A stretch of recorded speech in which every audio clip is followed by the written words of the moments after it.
Family businesses make up a quarter of the British economy, turning over more than £1 trillion a year. But 1,000 small firms are going bust every single month. Sorry. For God's sake, do something. For family firms, it's not just profits, but relationships on the line. This family business has actually ruined our family. You know, I can't imagine how you feel about it because I feel sick. I don't know if it's ever going to get better. You must see some hope. Otherwise, let's not bother with this. No. I'm Alex Polizzi. I grew up in a family business that expanded from one small cafe to become an empire worth billions. Now I'm trying to bring 6 family firms back from the brink. He's just used to getting his own way, and I'm used to getting mine. This week, a family that's spinning out of control. I'm going to have to call it a day. Need my help to start making some serious dough. It's also worthy. It's also bloody flour, isn't it? Just forget about the windmill. Think about the things that are working. Well, we're going to go bankrupt. If the site turns into a tea room, I don't want to work here. Before their windmill dream is ground to dust. I feel a bit like everything we've done there has been wrong. This isn't your life. This isn't your family. This isn't your home. Just stop behaving as if it is.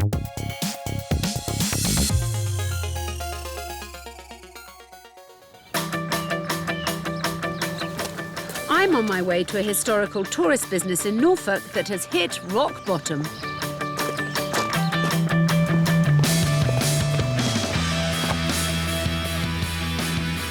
Three years ago, Mark and Lindsay Abels sold their house and sank their life savings into a dream: to run Denver Mill, Norfolk's last working windmill. This is the biggest machine you'll ever go in. And it is a machine, we are inside a machine. Their ambition was to mill flour and turn it into bread they could sell on site. It sounds a bit, you know, hippie, but I think this windmill found us, not that we found the windmill.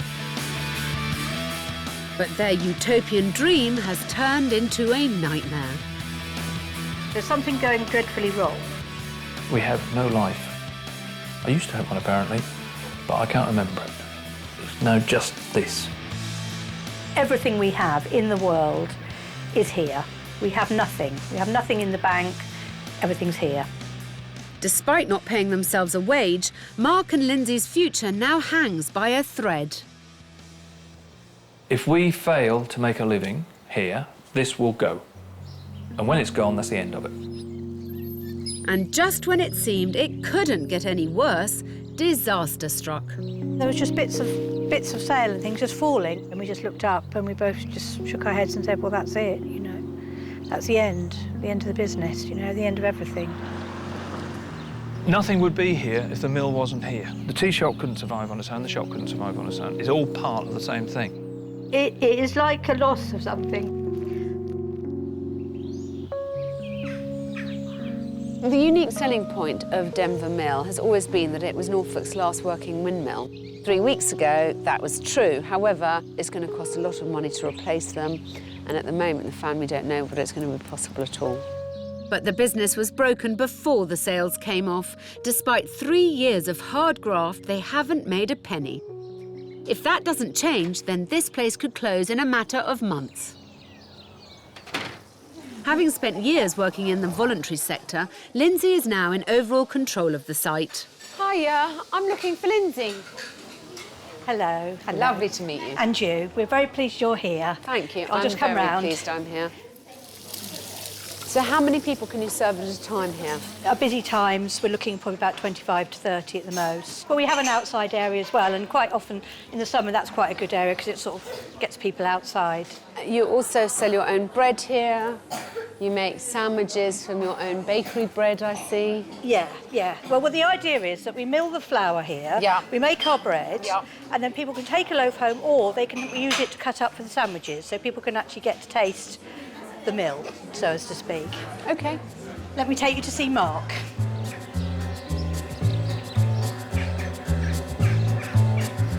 Lindsay's husband, Mark, has a background in mechanical engineering, but now spends all his time milling flour. Hello. Mark, this is Alex. Hello. What are you up to in here? This has been referred to as my other woman because I spend too much time I with thought her. the other woman was the engine round the back. Yes. Oh, I see. You've got two other women. I have. With the main mill out of action, Mark has only 2 small motorised mills on which to pursue his love affair with flour. How do you know about all this stuff? As far as the engineering side goes, I've worked with this sort of equipment all my life. Yeah. As far as the milling side goes, through trial and error, inspiration and sheer raw skill. Not to puff yourself up. Well, no. OK, so this is your arena and obviously your passion. You have that slightly crazed look of a man who's in his element. But I'm here to try and make sure that your business makes more money. So what we need to quickly identify is which bit of this business, of the varied aspects of this business, should we concentrate on? That's where hopefully your objectivity will be able to identify which streams they are. Does that mean you're not sure? Charming as they are, Mark and Lindsay don't strike me as natural entrepreneurs. Let's go. So I'm allowed to go and have a look about, Yes, yes, help yourself. Yeah. And then I'll come back, because I obviously want to ask you lots of questions about money. Oh, dear. You are the person to ask about that, are you not? Well, I believe you're the managing director. Oh, absolutely. Good, fantastic. My first stop, the Windmill itself, that the family charge a couple of quid to enter. Quite interesting, if you're interested in that kind of thing. Which, despite owning a bakery, I'm not. Next door, they run something I would be interested in, though, baking classes. But the room is far from what I'd expect. Ah.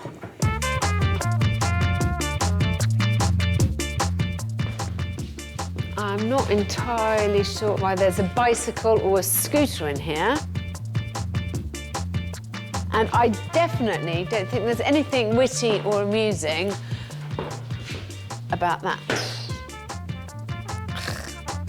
Worse still, it's grubby. Why would you do that? Why would you have someone see that you keep your stuff like this? I hate the whole disordered aspect. I can already tell this isn't a professional outfit. The on-site gift shop takes the chaotic approach to a new extreme.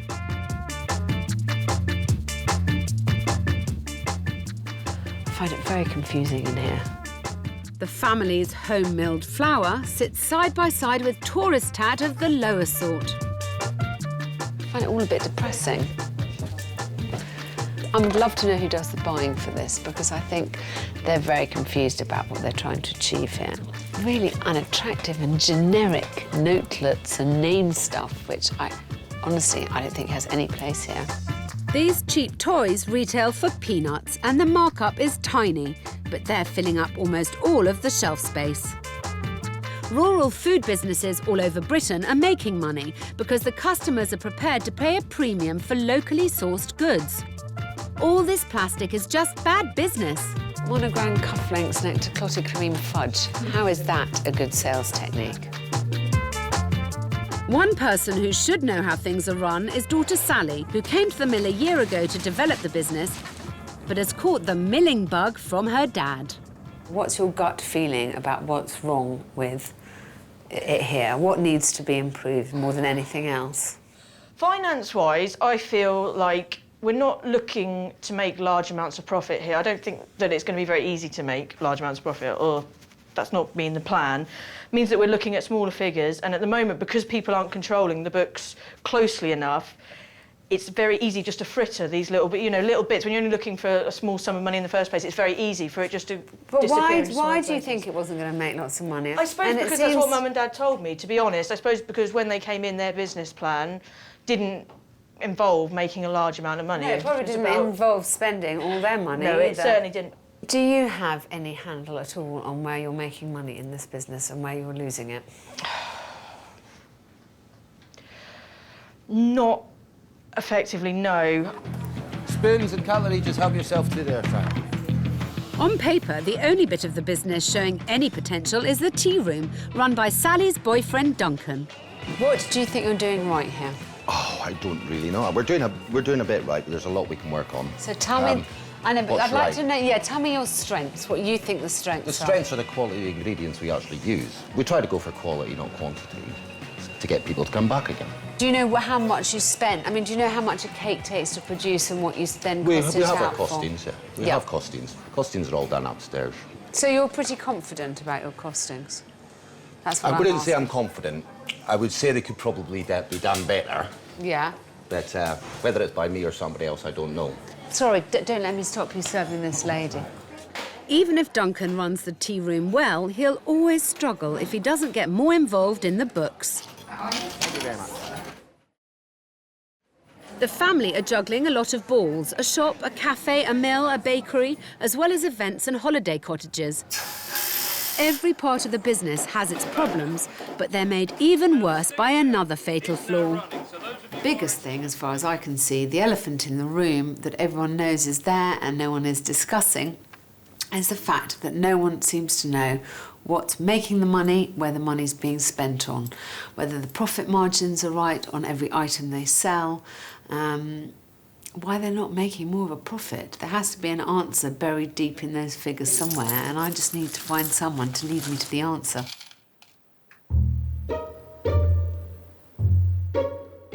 And that's a trail that leads directly to Lindsay. I've got tea room sales, tea room purchases there, which would seem to suggest that you've made 40, more or less 40 grand. But then here I've got a different price on tea room purchases. Well, that is peculiar. And then if you include the wages, then that shows that the tea room over the course of a whole year didn't actually make you a penny. No, but it doesn't actually surprise me. Doesn't it? No, it doesn't. How is the pricing worked out in the tea shop? The pricing, So let me see purchases. yeah, again, I'm afraid I don't understand those at all.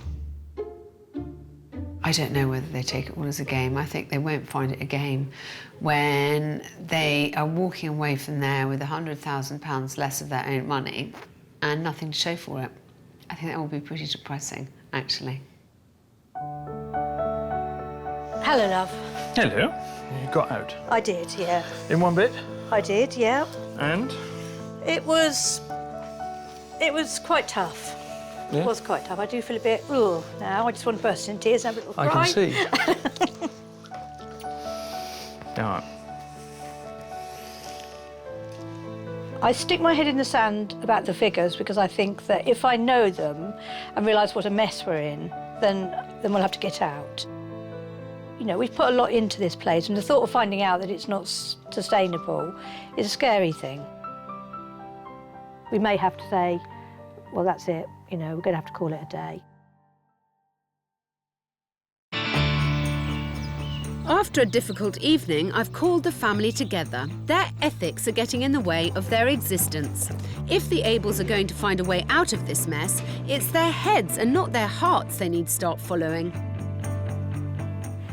The first thing I have to draw your attention to is that however worthy and however admirable your ethos is, what it's meant is that you're living very hand to mouth, which is not a comfortable situation. No. It isn't enough just goodwill and love and effort and hours put in. You need to be professional about this stuff. What I want you to understand is that there is something very admirable about doing something well and making money out of it. And I am going to challenge you to do lots of things differently. Let's work from the black and white, from the facts and figures. It takes the sting out of every discussion, because once you have the facts in front of you, they're quite hard to argue. Yeah. Yes? There's a lot to do, but first I need to take this family back to basics to see if they know which bit of the business is actually making any money. I need to confront them with their willful lack of knowledge about the financial state of this project. I want to do that in a very immediate way, one that will have an impact visually and that will hopefully shock them into changing their ways. What we have here is 10 bags of flour, each representing 10% of turnover. I would like you to put bags into each segment to represent the percentage of the overall turnover. OK. OK? Okay. We've got to have at least one bag in every section. Right, so can we put one in each section then? That wants to go in the middle. Right. Right, we've got to put a load more in cafe. Put at least 2 more in there. And that one's got to go in the mill as well, I'd have said. Because that shouldn't be there. Duncan, are you happy with this? Personally, I'd keep that one into the cafe.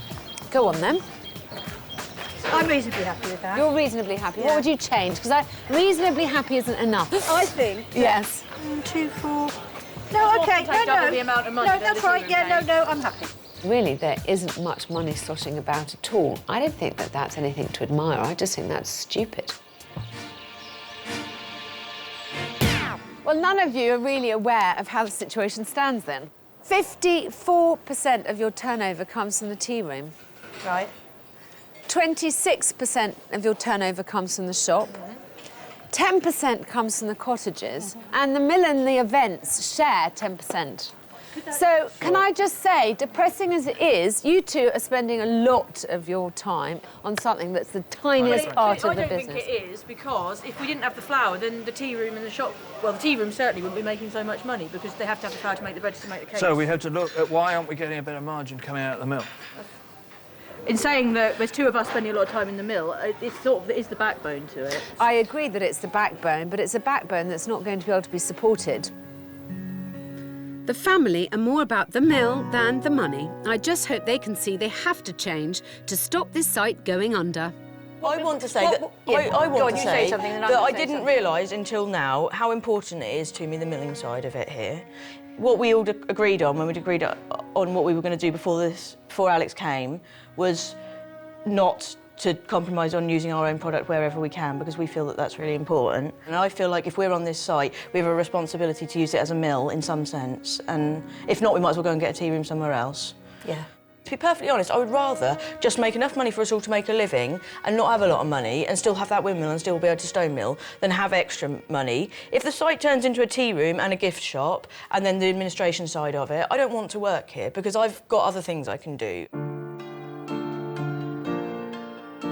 That meeting this morning, a joke. Complete and utter joke. They're still concentrating on something that is never going to work. Everybody likes to work the mill and work in it, but it's a luxury, isn't it? You know, it's a £750,000 luxury that's broken. They're playing millers. Mills went out 200 years ago. You know, if you can get it working, it's an added bonus. But it's not something to depend on. It's like depending on the wind blowing every day. Is that not a business strategy that's ready just to collapse?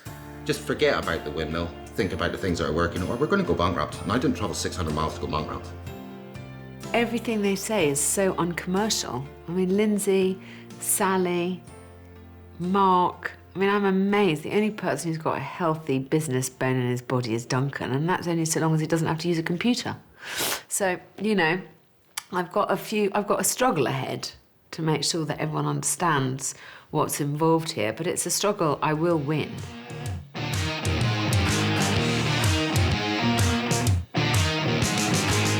And the financials couldn't be any clearer. Although their hearts are in the mill, the bread and butter of this business isn't in the flour. This is a difficult message that I've got to give the family. You know, they think they're achieving a very high standard, but the very high standard they're achieving is in one solitary aspect of the business. As they keep going on about it, it's in the flour. And that is really all they've been focused on. I've got to get them to see the rest of the business and what it means to them for it all to be a success. So what I want you to now think about is the unthinkable, right? And I'm going to say it blankly. How important is the milling of flour? Extremely. For what? For your vision of yourself? Or the success of the business? The vision of ourselves. So no, but people come because a lot of our customers come because they have the quality of our flour, which we don't have at the moment, but because of the quality of our flour. Well, and you still have customers coming, and people would still eat in the cafe and the coffee shop because you're doing something very good here.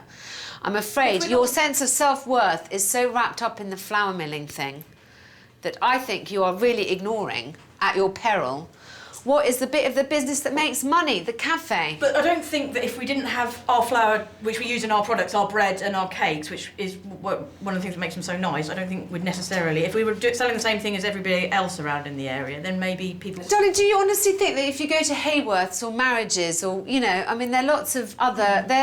Norfolk is... Flour doesn't taste the same, though, if you... No, it doesn't. Of course it doesn't. But a lot of it is in the skill of the baker. No. You see, I think that I don't think that's right, because obviously the flavour of stone ground flour is very different from the flavour of roller milled flour. Sweetheart, I have a bakery. I know you do. I know exactly. So I'm saying I think what I know, darling, but you know, you have to start thinking commercially. Mm-hmm. You have a very tough decision here. You have no money in the bank. Mm-hmm. You have a bit of the business that's working. You're managing to do a little bit of milling in the setup that you've got now. But is it enough to be the raison d'etre of this business?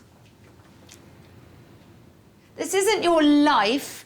This isn't your family. This isn't your home. Just stop behaving as if it is. This is a business, guys. You've got to make it work so that you have money to feed and clothe and shelter yourselves. I would like to do something with the branding. I would like to do something with the marketing. But I can't even start that until you decide what you are. Running a family business should be a pleasure. It has become a chore, and that ain't great. Can I give you words of advice from my grandfather, which I live my life by? Is never look at the bigger picture, because there's no point. Solve one problem at a time with a very clear-sighted view, because otherwise you dissipate your energies. So you have to do one thing, you do that one thing, you tick it off, and then you move very quickly to the next one.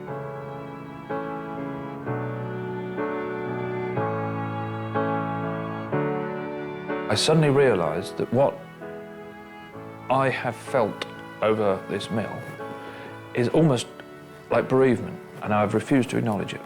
And I'm still refusing to acknowledge it, because if I do, I should be really upset. And I didn't realise that it affected me as much as that. I think this is why Sally was so defensive of Alex's comments about the mill and the flour. At the end of the day, if Denver Mill is going to survive, they just have to be more commercially minded. They have to be more focused. They have to concentrate. They all have to be pulling in the same direction, and they have to start now.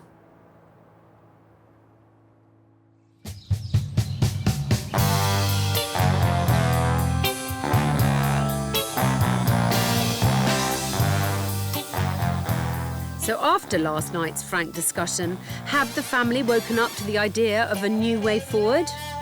I think it would be a terrible shame just to scrap everything and make us just a tea room or a cafe. But having said that, of course we need to make some money somehow. So I think the feeling I have is that we've somehow got to get the rest of it running well enough to support us being able to mill here, because I think it's really important that that happens on this site. Well, it looks like I'm slowly getting through to Sally, but is the rest of the family ready for a new direction at Denver? I think what we ought to do first thing this morning, just what we talked about in the car last night, which was how we were feeling about what Alex said about the windmill. Don't know whether it's such a big deal to you, Duncan, is it?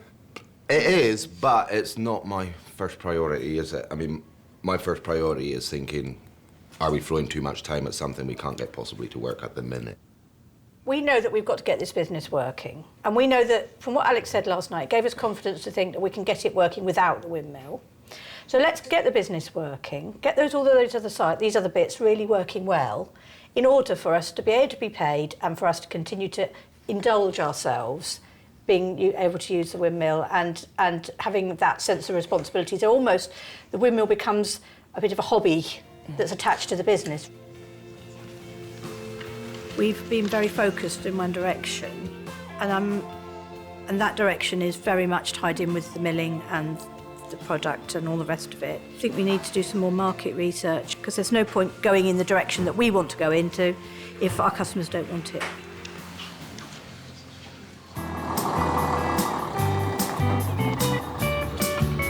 Very good afternoon to you all. Thank you so much for coming to help me with some market research. It looks like the family are coming round to my way of thinking, and if it's feedback they want, then I'm very happy to oblige. How are you set up for a coachload of people? Oh my goodness. How's Duncan? Duncan! Duncan? Yes. Can you handle a coachload of people at the moment? Bring it on, no bother. Bring it on! Be as detailed as you can. Please don't worry about hurting anyone's feelings. It's anonymous, so it doesn't matter. Is there any change you made? The menu, would you make any change? How the pricing is? That kind of stuff really interests me. Do they sell their own gel? There was a few little bits out there. Yeah, they do. That's what I would focus on. I'm hoping that this sample focus group can help me understand what are Denver Mill trying to achieve. Is it more important for them to be milling flour that they use in their own bakery? Are they trying to be a very well-established and popular cafe? Can I give you questionnaires? I want to know what people like here, so I can help the family decide which way to push their business. The more information you can give me, the better. This quick straw poll showed that customers like the food and the Mill products once they found them. I know that when people come to stay with me, they like to look for locally produced things and locally made things. Right. There is a very rich tourist clientele that come to Norfolk. It's very highly regarded. There's a lot of money washing about here, and I'm not sure that they're attracting their fair share of it at Denver Mill. With the Norfolk tourist industry worth £2.5 billion a year, I think they could make more money from their merchandise. It's time I took the mill up market.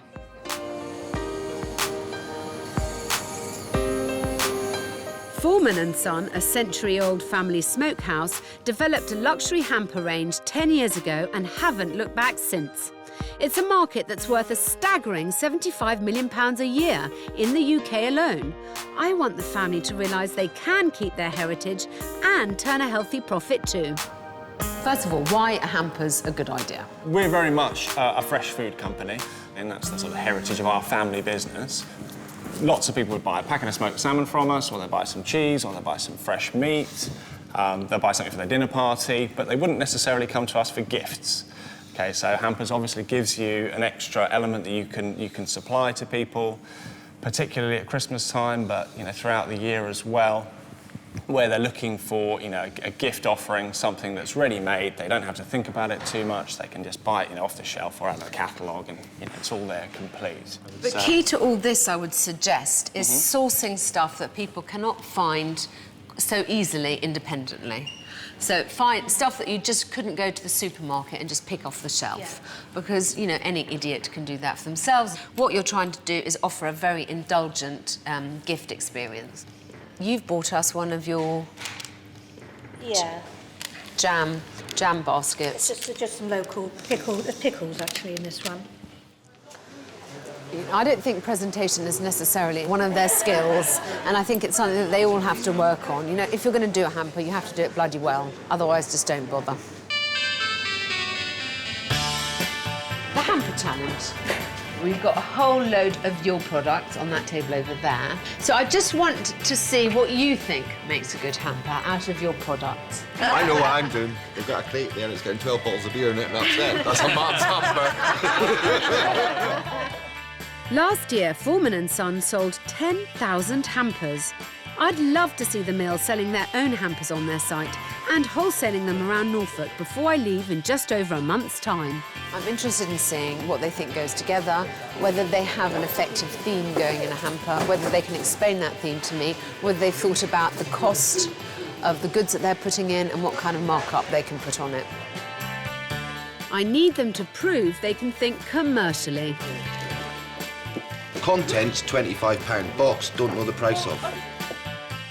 Got to roll my sleeves up, it's no good. Typically, they're being very random. Toast and honey, beer and clotted cream, there you go. Apart from Sally, who unusually is very focused on what customers might be willing to pay for. I was trying to do something different and do a more of a hamper just with our baking products. We've only got a sort of strange selection of baking stuff with us, so I've kind of tried to make it representative. If I got given that on Christmas morning, I'd pay for it, and I'd eat and drink them up. Let's have a look then. I think this is a bit confused as an idea. I think this basically tells you what Duncan just said. This is what he would like for breakfast, and it just looks like it's all the things I like just thrown in a tray, and that's it. Okay. What do you think? Have you costed this out in your head? No. OK, because I think that's also quite important. Remember, the whole, you know, let's not mince words here. One does things to make money. Absolutely. You next, darling. Yeah. What was the thinking behind yours? Mine was an attempt to find our most premium products that we have in our shop. That isn't luxury food. No, it's not. And I don't... It's in a luxury box, and it's that's not luxury exactly. food. Stuff they built their business on is what they should be showcasing, isn't it? And that is not... That's not it. OK, thanks. So your thinking was here? The idea is sort of a showcase of our product, and if somebody wants to sort of like, you know, start up kit to try and start making their own bread with our products, then this would be it. I love it. I mean, to me, this really, you know, this sells your brand. You know that these products are all excellent products because you're producing them yourself. And part of the whole reason for doing hampers is actually to promote what you do. I was worried that Sally would let her values get in the way of creating a hamper you could make a healthy profit on. But her bread-making kit captures the essence of the mill and passes muster with the experts. You know, that looks like something you'd spend money on. That looks, you know, worth plenty, yeah. It does. It's very natural looking and, you know, it says something about you. And I think that's, you know, that is great. Looking at someone that's obviously expanded and taken it to the next level, but still being able to stay so grounded and rooted in what they believe in, made me realise that you can progress and you can make money and you can look a little bit higher and reach a little bit higher, but still hold these values and still stand by your values and still be based on what you believe in. So, yeah, it was a real eye-opener for me. With Sally now seeing the value in adding value, she's getting stuck into some mass production with her mother. And we need to collect together tea, coffee. By creating hampers, they can expect to make 25% more money than they would if they sold the products separately. You're right, Sal. Don't forget to put loads of that stuff in, because that's what they said, isn't it? Make sure you've got plenty of stuffing in. Is that the better? Yes. No, don't like that stuff. Right, who won the hamper competition? The hampers are unique to the mill as they showcase their own flour. But by grouping this with other products, Sally is really tapping into the home baking market that's currently never been bigger. That's it. That's why I do mill tours. I'm Dad's glamorous assistant. This is the beginning of what is going to soon be a huge warehouse-style factory making hampers. This is the miniature version. Looks great. I mean, fantastic. This is your, obviously, alcoholic version, which looks very nice. As well as selling in their own shop, I think these hampers could be sold in bulk to big food outlets all over the county, making the mill much less reliant on passing trade. I really want us to take some of these hampers to find out if anyone would be interested in stocking them in the future. Also, once we've got the costings and we work out what kind of margins we're making on them, if someone does say they want wholesale, you give them a discount. I've managed to line up 2 meetings with Norfolk retailers that specialise in high-quality local produce, perfect for the mill. Now the family have to convince them to buy. I've never really seen Lindsay, Sally and Duncan having to sell their product, and it's quite important that I see them in the field, as it were. Hopefully, I'll see them very confident. I know they have full faith in their product. Fingers crossed they've heeded my advice and thought seriously about their pricing. We did 2 sorts, OK? We did this one in a basket and we did this one in a crate. Yeah. So what would this retail to me at? This one, at the moment, we haven't got wholesale prices yet. I would just need to know what it was going to cost us to work out what I could reasonably retail it at. Or perhaps you might think about doing a sale or return. A lovely family, obviously trying really hard to push their product. They probably need to be a little bit more prepared when they come into a selling situation like just now. You know, they didn't know the price that they were going to sell the hamper at, which is obviously important to me because I obviously need to know how much I'm going to sell it for. The lack of prices means they can't close what might have been a deal. The last thing I said before we left the mill to Sally and to Lindsay was to make sure that they had the costings, to at least have the raw good cost, and then we could work out, as it were, a retail price and a wholesale price. We knew we were going to be asked this, They came very unprepared in this regard. With one pitch left, they need to get their figures straight, or today will be a write-off. This family have got to get a grip. We need those numbers and we need them now. Hello, Dad, we need prices for those hampers. No. Now. The prices on those hampers now. $16.50 and $23.50. In this next shop, I'd like you to go in on your own, because I think that it's good that you learn to introduce yourself, to ask immediately for the person who you should be seeing, then you engage with them rather than me. Luke, is it? Hello. Hello, Luke. I'm Duncan from Denver. This is Lindsay and this is Sally. Hello. Hi there. Hi there, nice to meet you. We've brought some of our products in today.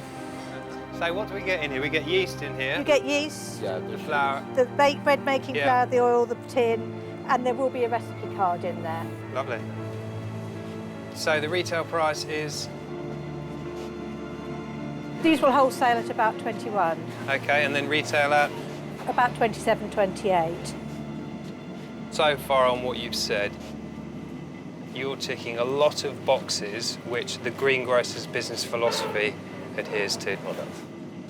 Right, seeing your range of products, I would say hamper on the shelf tomorrow. I would say your flour on the shelf tomorrow. This is just one store and they need to pitch to others, but it clearly shows they have a market beyond the mill itself. I thought it was very important to show them that they do actually have the skills to do their own sales and marketing, and that they just have to be brave and make some new contacts, make the effort to go on making new contacts wherever they go.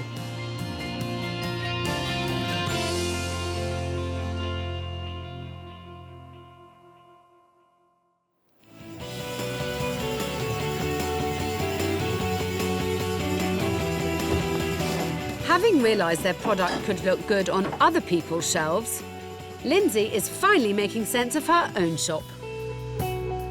Now we need to get all those units out of the way. I'm not sure where. On that cupboard where you're standing. Hopefully, and I don't know whether this is going to work, at the end of the day, there's going to be a fantastic feeling of space and everything's going to look lovely and tidy and neat. Just move it into the middle for now. We'll be moving something over there to bring something in there to move it back over there all the time. But this is the only way we're going to be able to do it short, taking everything out of the shop, standing in the back garden and bringing it all back in again, which might be an idea, actually. And Sally and Duncan are tackling the terrible function room. If I scream, it's because there's a spider, so don't panic. We're going to be concentrating on baking classes. We're trying to make them a bit more professional. So obviously we need to make the area that they're going to use a little bit more professional as well. Thank you. So there's all sorts of treasures up here. Just going to put things in here now that are relevant to baking. We found that in the bottom of the cupboard, the pickled albino bat. It's quite cool, in a gross kind of way. Never enough hours in a day, is there? Not for all the things we got to do. So I better get on. Chin up and all that.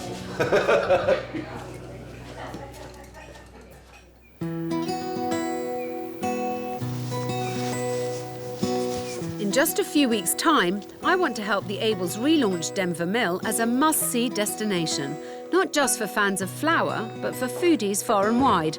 So I'm back to see how well they've scrubbed up. Ha-ha! Ooh, very different. Oh, I like it. I love this. I mean, that looks amazing. All your produce.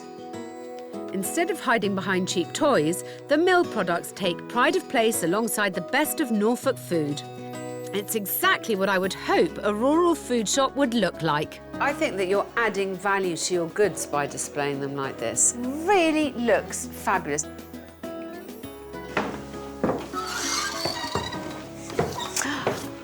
Well, this does look very different. It looks fantastic. I'm really thrilled with this. I really am. Thank you so much. I mean, this is definitely now somewhere that I would like to do a bakery course. Right. I think it gives a very good impression of the professionalism here. I particularly like the aprons. They look fantastic. Because we'd always planned to do that and we'd never found a space on the wall to put them. So No, I was really pleased to be able to get those out. If this site is going to have a successful relaunch, then the business must send out a coherent message. The mill needs a unified brand. Right, first thing I need to tackle you with. What on earth is this? Is it A wide selection of publications. Exactly. What does it say about your brand? Does anyone know? We tried to send a lot of different messages to a lot of different people. Yeah. We need to tackle marketing. Yes. But we can't tackle marketing until we've tackled branding. No. You know, are you kind of little cosy? Are you kind of funky and, you know, bright and a bit more modern? You know, traditional? I don't really know what you want to be. And I think this is a central question that you have to answer for me. I think they're very confused. There isn't one thing that Denver Mill stands for, and I feel that's incredibly important. We've got a gift shop, we've got a cafe, we've got a heritage site, and we've got the milled flour. And all those things have to be marketed much more cohesively, much more powerfully, so that people know what they're getting when they come to Denver Mill. Sally, Duncan. Yeah? Yep. Alex has asked us to find 5 things that represent Denver Windmill. I need the family to be on the same page when it comes to who and what they are. I'm going for what everybody comes here for. I'm looking for something that represents friendly and happy and family, but I can't find anything, so I'm going to find a mixing bowl. The aim of this exercise is to get the family to focus on the values they feel lie at the heart of this business, because tomorrow I want them to decide on a brand image once and for all. I bought the bowl because of the baking courses. I think people come here for the bread, they come here for the flavour, so that's one of mine. I brought a sheaf of wheat, and it's Magister, which is our main wheat that we use, so that's kind of good. Spelt as it comes off the field, 10,000 years old. There's clearly a shared passion for the plough-to-plate ethos of this business, home-milled wheat turned into great bread. Agreeing a clear vision together will make deciding on branding a lot easier. Oh, come on, I'll be good, aren't we? Oh, look at that, I'm quite pleased with that. I'm very pleased with it. So are we all agreed? Yeah. Yeah. Yep. Cool. That'll be that then. With a new day comes a new direction for the image of Denver Mill. And to help the family, I'm introducing them to David Revel, who has created brand identities for heritage sites like the Roman walls at Chester. He's been working on a selection of logos for the mill. We've come up with 3 different looks and feels for you. The first one is our classic. And we were thinking the National Trust, we're thinking English heritage, we're thinking those sort of things. Then there's a middle ground, which is a little bit more contemporary. It's a bit more real, it's a bit more authentic. And then there's another look and feel, which is about being a bit more artisan.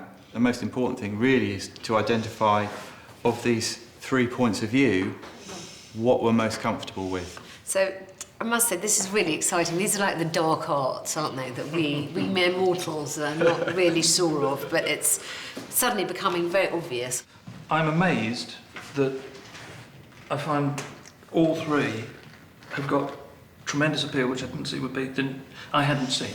So it brought something out certainly for me straight away. I think this looks too classy for us. I don't think we're quite, as much as I like them, I think we're a bit more rough around the edges than that sort of, you know, this is fine dining, isn't it? Which is, we're not there. And I think this is a sort of image that, you know, you could use on a sack.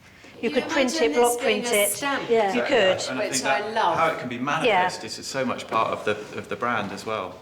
And it can be stickers, and you can be folding your flour bags down and putting the sticker on. Yes. It can work really well in packaging. For sure. Good. Well, we've definitely, it seems to me, I mean, not to preempt anybody, but you all seem to be more or less on the same, you know, page about that. And I think the main thing, which is very appealing, is that it has so many uses. I mean, that shape, that format is so easy to transfer onto. Yeah. So, do we have a winner? I think it's got to be this one. Yep, that one. Yep. Duncan. Ready to derail the process. Good choice. Honestly, I'm relieved that they came so quickly to a decision about a logo that they all agreed on. I wasn't going to let them leave this room until it had been hammered out. What I really wanted them to be aware of was this is, you know, once they'd left this room, the bridges are burnt. There is no turning back. And so they had to commit to it wholeheartedly. And actually, I think overall they did. The family know I want to relaunch this business in just a fortnight, but I haven't told them how. I'm ready to let them in on an idea I've been working on. We do only have a very short time together now, so I'm going to push you once more. I want you to put on a farmer's market. Okay. And we're going to try and put on an event that really showcases Denver Mill. I'll make sure that I do as much as I possibly can to make sure that the farmer's market goes in an absolute swing.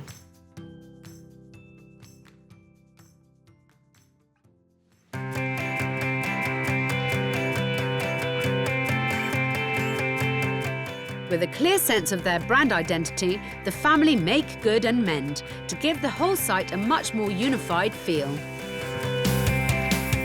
Yeah, no, I think they're really, really nice. I like that. Yeah. That's an eye catcher. That's good. Yes. That's good.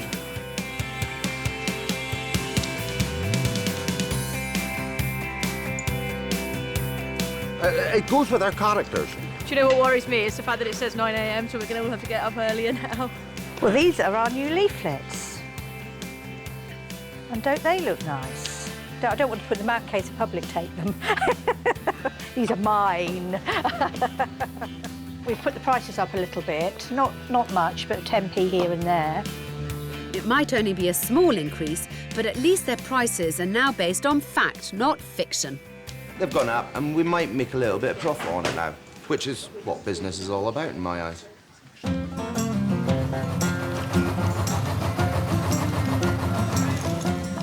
And I hope their business can now also be about farmers' markets. With over 500 regular markets in Britain, this food movement is raking in £65 million a year, and I want the mill to grab a slice of this action. As well as charging stallholders a £20 pitch fee, they plan to sell their own flour, hampers, and a range of speciality breads. It should also firmly place them as a centre for good food, but only if people know about it. So, the once very unbusiness-minded Sally and Lindsay are about to come over all commercial.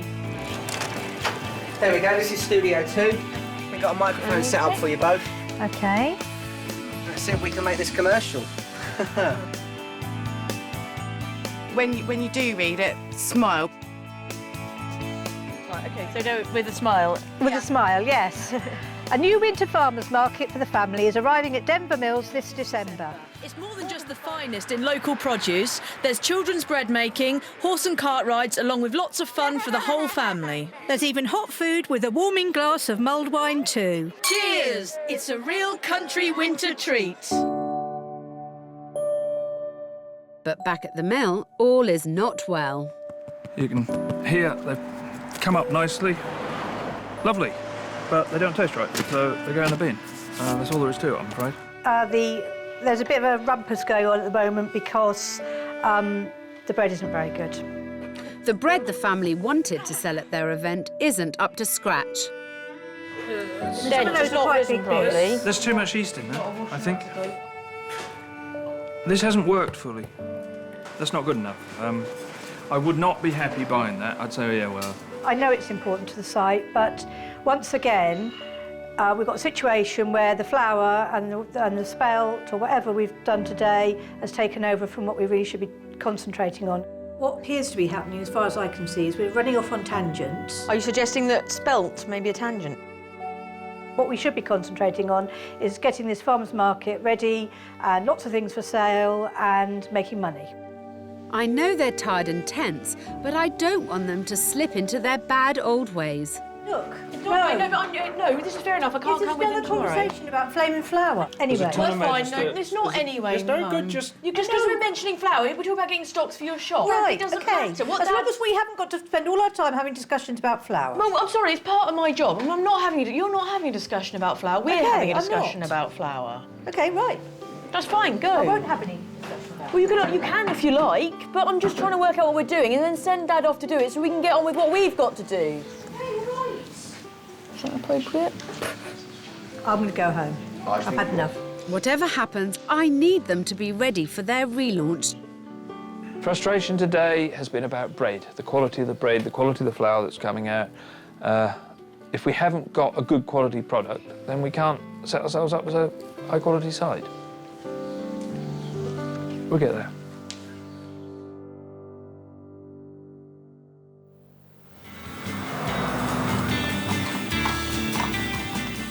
After a long night, the family's big day is here, and I'm delighted to say, so is their bread.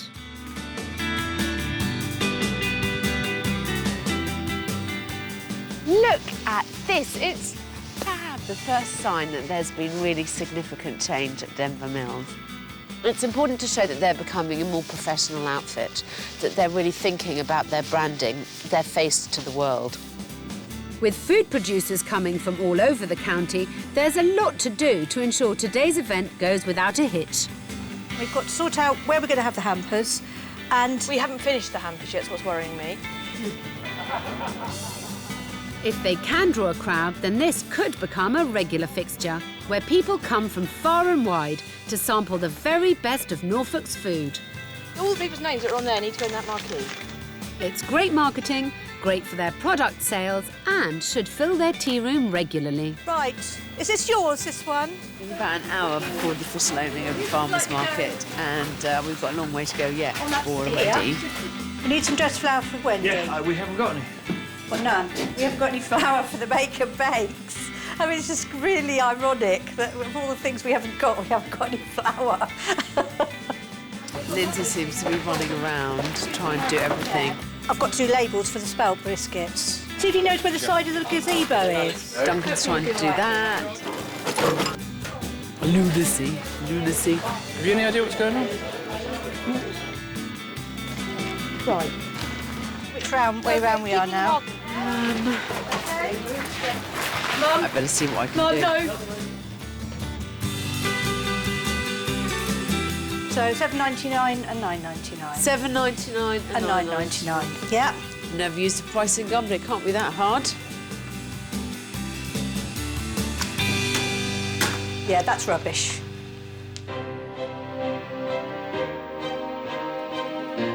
The family are hoping to take £1,500 today, which is a lot given they only made £7,000 profit last year. So seeing a crowd is encouraging. Smoke after bonfire night, that sort of taste. The variety of products is a real draw for adults. From fudge to chilies and coffee to cider. Whilst the kids are entertained with baking courses. Lots of little breadcrumbs, okay? And pony cart rides. My husband is a pork pie nut. Is he? Yes, so I'll have one of them. The site really feels like a hub for good food, but to make this a regular occurrence for the family, then it needs to have been profitable for their stallholders. How have you done? Very good. Yes? I think we have sold quite a lot. Good, so it's been worth coming? Yes. We've had a good afternoon, actually. Good. Which is very pleasing. It's been really nice. Nice setting here as well. I think the setting's quite magical, so definitely a worthwhile evening. Yeah, we do it again. I wanted to come and support Denver and I'm really when they're pleased. trying to do something new and exciting, so we've all got to stick together, all us food producers. But what they offer their customers is actually sensationally good. And as long as they keep that up, I think they'll succeed in the long term. This event is only the start, but the family did manage to beat their £1,500 target tonight. And better still, they're no longer ashamed to say they've made money. Yeah, it is about profit, although it sounds like an awful thing. No, I said it sounds like an awful thing to say. I don't believe that anymore at all. I don't believe that it is an awful thing to say. Of course it's about making profit, because the business won't survive if you don't make profit. We've come a very long way in this last 2 months. We acknowledge now that we probably would have given up. None of us want that to happen. You've achieved a lot, I think. You've understood how important it is to combine every aspect of the business. I'm very happy with how there's such consistency of branding. I do think that that makes you look much more professional. And I think that's what you needed.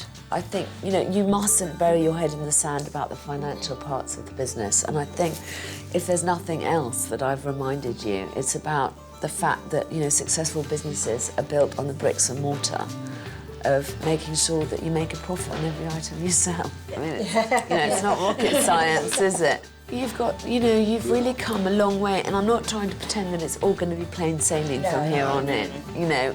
But I do hope that I've kind of energised you and given you hope for the future.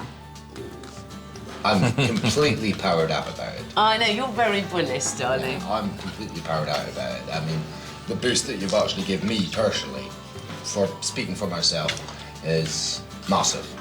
For whatever job you do, the people that are paying your wages, they're always your boss. But I think maybe over the last few weeks, they're not so much as my boss as we're a unit trying to do something. I think we've got a much better chance now than we certainly had before Alex came. And I'm looking forward to putting some of the things into practice that she's taught us. We have got a very positive future. We've got a lot of hard work to do, and this is never going to be easy. It's always going to be hard work on a job like this. But whilst we find it rewarding and satisfying, and whilst the public want to come here, they want to buy and eat our products, I can't think of a much better life, really.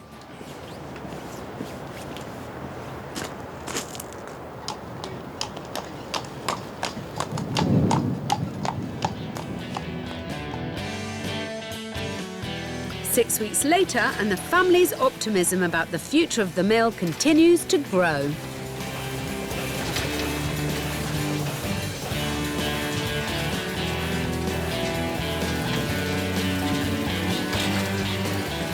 If this can produce enough to pay the people who work here enough to live and enjoy doing it, what more can you ask for? It was a feeling that we weren't alone anymore, the feeling that there was Alex who was interested in our business and who was giving us support, and that has been tremendously useful, having that support. I think that taking me out of the Windmill and putting me back behind my desk means that I've started to use some of my development skills, and I don't think that I'll forget that now. And that's started to make a difference. There are more farmers' markets scheduled and a new website to sell hampers nationwide. With regards to my place in the family and the actual family business, I have definitely got more of a voice, and yeah, they listen to me a bit more and they ask my opinions. I think we've all really benefited. I think Duncan's felt now that he's in a better position to step in and have his voice heard. Well, they've got to, since I asked Sally to marry me and she said yes. How pleased we are that Alex turned up can best be summarised by a simple fact that I think if she hadn't, we wouldn't still be here. I think it's that simple. I still believe that Denver Mills should still be here at the end of this century, which is what this whole idea was always about.